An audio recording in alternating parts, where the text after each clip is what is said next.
The ship heaved and hawed as an explosion rang out. Immediately heard was a collective gasp and the hastening heartbeats of the innocents who survived the blast. The once beautiful ocean liner groaned as she began to tilt heavily to the right side, and ice-cold water flooded the hold, spreading panic across the vessel. Little did they know, these poor innocents would sadly never see daylight again.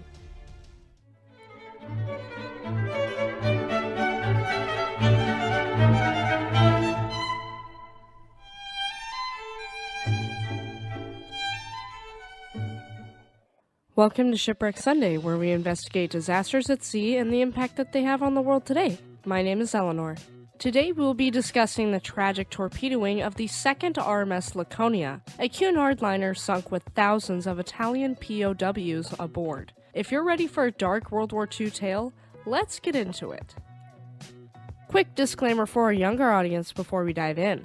This story does include details of a maritime disaster resulting in the loss of a vessel, Nazism, wartime violence, and death that may be disturbing to some audiences. Viewer discretion is advised for those under the age of 13. Please keep in mind that I'm not a mariner or expert in the field of maritime history, but I've done my research. Okay everyone, let's get into it.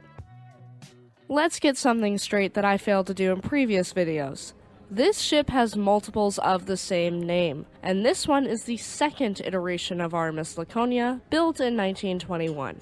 If you'd like us to cover the first, let me know. Alright, now that is straightened out, RMS Laconia was built by Swan, Hunter and Wigham Richardson Limited in Wallsend, Northumberland in England for Cunard Line. She was designed as yard number 1125, being launched on April 9, 1921 and completed in January of 1922. Before we get into her career, let's take a look at the specs. RMS Laconia was an ocean liner that displaced 19,695 gross registered tons and 11,804 net registered tons. The difference between these two measurements is that GRT is a ship's total internal volume, whereas NRT is a ship's cargo volume capacity. In imperial measurements, she was 601.3 feet long, had a beam of 73.7 feet wide, and a draft of 32 feet and 8 inches deep, and a depth of 40.6 feet deep. In metric measurements, that's a length of 183.3 meters long, a beam of 22.5 meters wide, a draft of 10 meters deep, and a depth of 12.4 meters deep. She had 54,089 cubic feet or 1,531.6 cubic meters of refrigerated cargo space, which is just fantastic for that era. As for passenger capacity, she could carry 350 first-class passengers, 350 second-class, and 1,500 third-class for a total of 2,200 passengers. She had one smokestack painted red with a black tip, like most Cunarders, along with a black hull, red keel, and white superstructure. To power this beaut, she was equipped with 6 steam turbines capable of 2,561 nominal horsepower, and in turn these steam turbines drove 2 screw propellers through double reduction gearing. The turbines were created by Wallsend Slipway and Engineering Company in Newcastle upon Tyne. Her UK official number was 145925, and until 1933 she had the code letters of KLWT. Since she was a Royal Mail ship, which is what RMS stands for and allows her to carry mail for the UK, she was entitled to display the Royal Mail Crown logo as part of her crest. After 1933, her call sign was GJCD until 1942. She'd be owned by the Cunard Line, which after the Cunard Line and White Star Line merger briefly became Cunard White Star Line until 1941, when Cunard Line purchased the rest of the shares and took the White Star Line out of their company's name. Don't worry folks, this may seem shady, but the current day Cunard Line always ensures you White Star service, and when passing over Titanic's resting place aboard RMS Queen Mary II during April, they sport the White Star Line company flag and have a lengthy moment of silence for the victims of the RMS Titanic disaster. If you'd like to hear more about RMS Queen Mary II and the current day Cunard Line, check out our episode on Queen Mary II. her main voyage commenced on May 25, 1922, and RMS Laconia's primary route as a passenger liner was on Cunard's Liverpool to Boston to New York City transatlantic crossing from late spring to early winter. During the wintertime from January to April, she enjoyed warmer climates during extended cruises. On November 21, 1922, RMS Laconia began an illustrious around-the-world cruise, which was a charter by the American Express Company, and this lasted 130 days and called at a miraculous 22 ports, carrying 347 passengers. Most of these people were leisurely and enjoyed traveling, and also had the funds to take such a cruise. This is important because it is the very first continuous circumnavigation of planet Earth by a passenger liner, with the voyage later being dubbed the First World Cruise. For our younger listeners, you might be wondering what a charter is. Let's briefly define that for you. A ship chartering is hiring out the use of a ship by a vessel owner to another company, the charterer, for transportation of goods or for a different purpose, in this case, a world cruise. If you're enjoying this video, let me know down in the comments section below. Don't forget to give this video a like and subscribe to our channel for more stories like this. If you're on an audio-only format like Spotify, Samsung Podcasts, Amazon Music, or another podcast service, make sure to subscribe for more episodes and leave us a 5-star review, as it does help us reach more listeners like you. Okay, back to RMS Laconia. RMS Laconia's career was not perfect, however. Like many ships back in the day, she suffered a few collisions. Ship navigation is difficult, and especially so when you don't have the technology of today. Heck, even with today's technologies, collisions still happen in the shipping world. Let's start with the first, on September 8, 1925. She collided with the British schooner Lucia P. Dow, roughly 60 nautical miles or 110 kilometers east of Nantucket, Massachusetts, in the United States. If you want to hear about another collision that happens here, check out our episode on the 1950s Italian ocean liner SS Andrea Doria. After the collision, RMS Laconia towed Lucia P. Dow for 120 nautical miles or 220 kilometers before handing the tow over to the pros, the American tugboat Resolute, and they towed her the rest of the way in. On September 26, 1934, she was part of yet another collision near the U.S. East Coast when she was traveling from Boston to New York City in dense fog. Fog isn't uncommon in this area, and she just so happened to ram the port side of Pan Royal, a U.S. freighter, due to the horrific visibility. Both ships were severely damaged but limped into harbor for repairs, and RMS Laconia resumed cruising in 1935 after more extensive repairs. After this, her service history was pretty regular up until she was requisitioned into wartime service. As many of us know, Nazi Germany invaded Poland on September 1, 1939, thus beginning the bloodiest war in human history, World War II, a conflict that resulted in 50 to 85 million fatalities. RMS Laconia would be roped into this war 3 days later on September 4, 1939, when the Admiralty requisitioned her and converted her into an armed merchant cruiser. By January of 1940, she had already been fitted with 8 6-inch guns and 2 3-inch high-angle guns. I'm not a veteran or active servicewoman of the military, so I'm not super knowledgeable in this area. If you are, please fill in the blanks in our comment section, and we thank you for your service.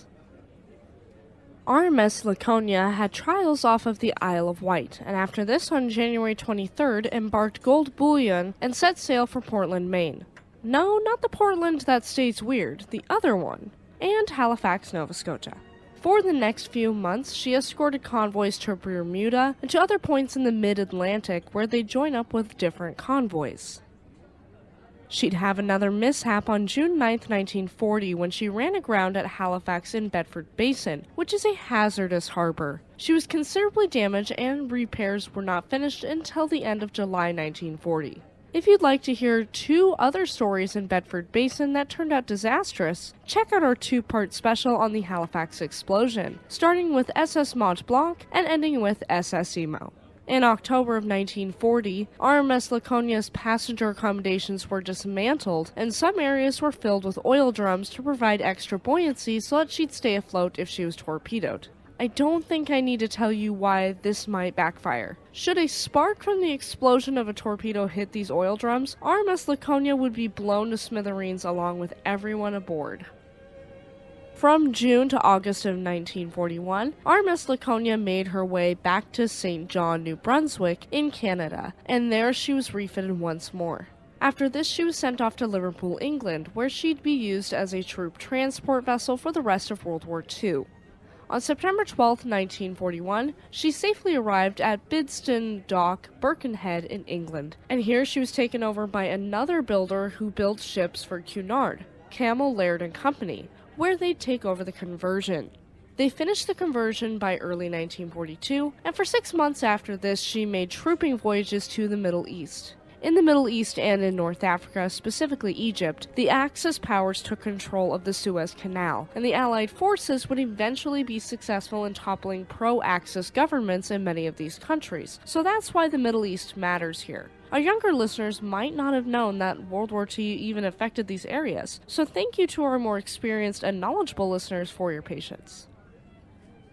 On one of her voyages to the Middle East, she was used to carry prisoners of war, also called POWs, mainly Italians. A prisoner of war is exactly what you might think it is, a person who is held captive by a belligerent power during or immediately after an armed conflict. With these POWs, she traveled to Cape Town, South Africa, before setting a course for Freetown, Sierra Leone, following a zigzag course to avoid U-boat attacks, but sadly, it wouldn't work.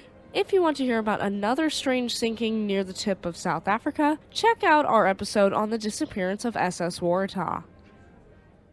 Alright folks, a quick note before we get into the sinking. If you have any ships you'd like us to cover, make sure to leave us a comment with your suggestions and you might hear your favorite ship here on the podcast. Check out our community tab to keep up with us, and we are also on Facebook, Instagram, and Twitter. On September 12, 1942, at 8:10 p.m., RMS Laconia was roughly 130 miles or 210 kilometers north-northeast of Ascension Island in the middle of the tropical South Atlantic, when a torpedo launched from German U-boat U-156 struck her starboard side. There was a massive explosion in the hold where many of the prisoners were held, and many of the Italian prisoners were killed instantly. Immediately, she listed to the starboard side and settled heavily in the bow. The captain of the ship, Captain Rudolph Sharp, had gone through this before. He'd captained Cunard's liner RMS Lancastria when she was sunk by enemy action, resulting in the deaths of over 7,000, and we do have an episode on her if you're interested. He was gaining back control over the worsening situation when his luck would be tested. A second torpedo hit the number 2 hold. When she was attacked, there were 268 British personnel, which also included women and nurses, 160 Polish soldiers who were on guard, more than 80 civilians, and about 1,800 Italian POWs. After the attack, Captain Sharp took a stance we are all too familiar with. Load the children, women, and injured into the lifeboats first, and lower away. By the time this order was made, the forecastle was just dipping into the water. Not only this, but some of RMS Laconia's 32 lifeboats were destroyed in the explosions, reducing the number of people she could save. The fact I'm about to relay to you made me so angry that when I wrote this episode, Derek had to calm me down a little. You see, the Polish captors of the Italian POWs were not too kind to their prisoners. They were seeking vengeance on a country that sided with Nazi Germany, who'd invaded their home country and started this whole mess. I understand their anger, but it is vastly overplayed in what I will tell you next. According to Italian survivors of the disaster, most of the POWs were locked in the cargo holds, doomed to drown with RMS Laconia. The few that made it up on deck and tried to board life rafts and lifeboats were simply shot or bayoneted by the Polish guards. The ship is already sinking. Most of them were going to perish anyway. I don't see a point for this needless, disgusting bloodshed, and it boils my blood.